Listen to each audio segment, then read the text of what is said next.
আসসালামু আলাইকুম। বাংলা একটা প্রবাদ বাক্য আছে, দুষ্ট গরুর চেয়ে শূন্য গল অনেক ভালো।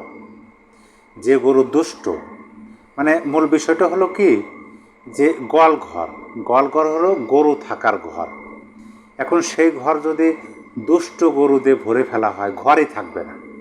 দেখবেন যে শিং দিয়ে গুতায়ে আপনার বেড়া ভেঙে ফেলতেছে, মাটি আগলা করতেছে। ওই গরুর যে দেখাশোনা করেন রাখাল, তিনি খাদ্য দিতে যেতেছেন, তাকে হুমকি দিতেছে, ধামকি দিতেছে, গুঁতা দেওয়ার ভয় দেখাইতেছে, এরকম শিং তেড়ে তাকে গুঁতা দিয়ে ফেলে দিতেছে, আঘাত দিতেছে, আক্রান্ত করতেছে। সেজন্য কিন্তু বলা হয় যে দুষ্ট গরুর চেয়ে শূন্য গল অনেক ভালো। কারণ দুষ্ট সে শুধু মানে একাই দুষ্ট না, আশেপাশের মানুষকেও দুষ্ট করে ফেলে, বিপদগামী করে ফেলে। তো সেটা ভিন্ন বিষয়, কারণ এটা মোটিভেশনাল ক্ষেত্রে এই উদাহরণটা প্রয়োগ করা হয়। কিন্তু আমি আপনাদেরকে যে সংবাদটা দেওয়ার জন্য ক্যামেরার সামনে আসলাম সেটা হলো, কারিগরি ছাত্র আন্দোলনের দপ্তর সম্পাদক সাব্বির আহমেদের স্বাক্ষর করা বিজ্ঞপ্তিতে বলা হয়, এনসিপি নেতা সার্জিস আলম প্রকৌশল অধিকার আন্দোলন এর সঙ্গে একাত্মতা প্রকাশ করতে গিয়ে কোটা শব্দটি ব্যবহার করেন। অন্যদিকে হাসনাত আবদুল্লাহ প্রকৌশল অধিকার আন্দোলনের অযৌক্তিক দাবিকে ন্যায়সঙ্গত বলে আখ্যা দিয়েছেন। আমরা এই ধরনের দায়িত্বজ্ঞানহীন বক্তব্যের তীব্র নিন্দা জানাই। এতে আরও বলা হয়, উপসহকারী প্রকৌশলী 10ম গ্রেড এটি কোনো কোটা নয়, এটি একটি বিশেষায়িত পদ। এখানে প্রবেশের জন্য একমাত্র যোগ্যতা হলো ডিপ্লোমা ইন ইঞ্জিনিয়ারিং ডিগ্রি, যা 1978 সালের রাষ্ট্রপতির অধ্যাদেশ ও 1994 সালের প্রধানমন্ত্রীর প্রজ্ঞাপনে রয়েছে।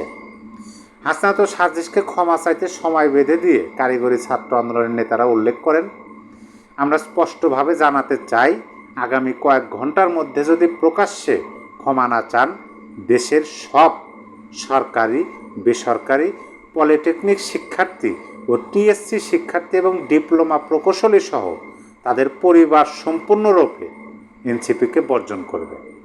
মানে হাসনাত এবং সার্জিস যদি প্রকাশ্যে ক্ষমা প্রার্থনা না করে, তাহলে শুধুমাত্র পলিটেকনিক শিক্ষার্থী এবং টিএসসি শিক্ষার্থী না, ডিপ্লোমা প্রকৌশলী শিক্ষার্থী না, তাদের পরিবার সহ এই হাসনাত এবং সার্জিসের জন্য এনসিপিকে বর্জন করবে।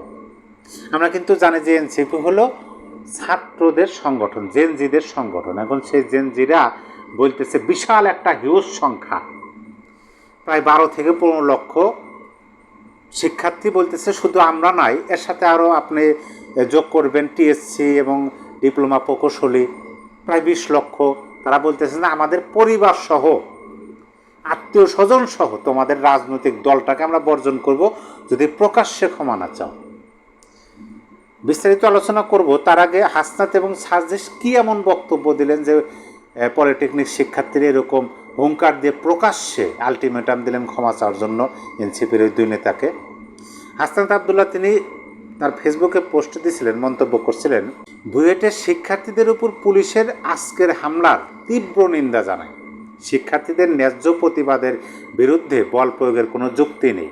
এখানে কিন্তু বুয়েটের শিক্ষার্থীদের যে আন্দোলন, সেটাকে তিনি যৌক্তিক বললেন এবং সেটার পক্ষে অবস্থান করলেন। আমরা কিন্তু জানি যে বুয়েট শিক্ষার্থীরা কিসের আন্দোলন করতেছে, পলিটেকনিক শিক্ষার্থীদের যেন ইঞ্জিনিয়ার না বলা হয়, তারা যেন ইঞ্জিনিয়ারিং কোনো সম্মান না পায়, তারা যেন 10ম গ্রেডে চাকরি করতে না পারে, তাদের চাকরিটা যেন 13-14তম গ্রেডে হয়, সেইটাকে সম্মতি পোষণ করে বক্তব্য দিলেন হাসনাত আবদুল্লাহ। সার্জিস আলম কী বললেন সেটাও আমাদের জানা উচিত। সার্জিস আলম বলছেন, যে কোনো যৌক্তিক দাবিতে এবং সকল প্রকার কোটার বিরুদ্ধে আমাদের অবস্থান সবসময় জারি থাকবে। মানে পলিটেকনিক শিক্ষার্থীদের যে চাকরি হয়, তারা যে 10ম গ্রেডে জব করতে পারে, এটা কোটা বলতেছে। আর পলিটেকনিক শিক্ষার্থীরা কি বলতেছে যে এটা কোনো কোটা নয়, এটা হলো 1978 সালের রাষ্ট্রপতির অধ্যাদেশ এবং 94 সালের প্রধানমন্ত্রীর প্রজ্ঞাপনে রয়েছে। তারপরে সার্জিস লিখছেন, প্রকৌশল শিক্ষার্থীদের প্রতিটি যৌক্তিক দাবির সাথে একাত্মতা পোষণ করছি, মানে প্রকাশ্যে পোষণ করছি, এবং তাদের উপরে হামলার যারা জড়িত তাদেরকে ধিক্কার জানাই। পুলিশকে দিয়ে যৌক্তিক দাবিতে আন্দোলনরত প্রকৌশল শিক্ষার্থীদেরকে রক্তাক্ত করার সাহস এই প্রশাসন কোথায় পায় সেই জবাব তাদেরকে দিতে হবে। মানে প্রকাশ্যে সম্মতি জানাইতেছে শিক্ষার্থীদের একাংশকে, এবং পুলিশ এই সাহস কোথায় পেল? মানে বুয়েটের শিক্ষার্থীরা, এই প্রকৌশল শিক্ষার্থীরা আপনার শাহবাগে অবস্থান করতেছে, সেখান থেকে হুট করে মব সৃষ্টি করে তারা যমুনার দিকে যেতেছে। পুলিশ তাদেরকে বাধা দিচ্ছে, টিয়ারসেল, রাবার বুলেট এবং সাউন্ড গ্রেনেড ছুটছে। সেখানে পুলিশ এই সাহস কোথায় পেল? পুলিশ যদি এই সাহস না দেখাইতো তাহলে যমুনার অবস্থা কী হতো, প্রধান উপদেষ্টার অবস্থা কী হতো, অন্তর্বর্তী সরকারের কী অবস্থা হতো, তাদের বরং এই সার্জিসদের কী অবস্থা হতো? এই যে বক্তব্য দিচ্ছেন, মানে তারা তাদের যে রাজনৈতিক দল এনসিপি, তারাও তো একটা বিজ্ঞপ্তি দিয়েছে, সেটা আপনাদেরকে জানাচ্ছি।